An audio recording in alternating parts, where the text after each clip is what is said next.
ची चर्चा होती, पण विधानसभेला त्यांनी वेगळी भूमिका घेतलेली होती। अजून आपण राष्ट्रवादी शरदचंद्र पवार पक्षाची साथ सोडली नाही असं ते म्हणालेले होते। त्यामुळे एक माढ्यातून राष्ट्रवादी एसपीचे अभिजित पाटील विजयी झाल्याची माहिती सुद्धा समोर येते आहे। विजयाचे आता झेंडे या ठिकाणी फडकताना दिसत आहे। संगमनेरमध्ये बाळासाहेब थोरात पराभूत झाले आहेत। आताची सगळ्यात मोठी आणि महत्त्वाची अपडेट म्हणावी लागेल।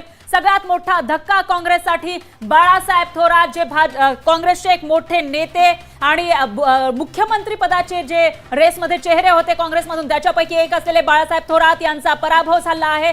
तर संगमनेरमध्ये बाळासाहेब थोरात हे पिछाडीवर चालत होते सकाळपासूनच आणि त्यानंतर आता त्यांचा पराभव झाल्याची माहिती समोर येते। त्याच्यामुळे हा एक मोठा धक्का काँग्रेससाठी म्हणावा लागेल। त्यामुळे काँग्रेस आता याला कशा पद्धतीने घेणार, याच्यावर काय प्रतिक्रिया येणार काँग्रेसकडून हाही सवाल आहे। आणि बवियाचे हितेंद्र ठाकूर हे सुद्धा पिछाडीवर पडल्याची माहिती समोर येते। डोंबिवलीमधून भाजपचे रवींद्र चव्हाण हे विजयी झाले आहेत। पुन्हा एकदा त्यांनी विजयी झेंडा रोवलेला आहे।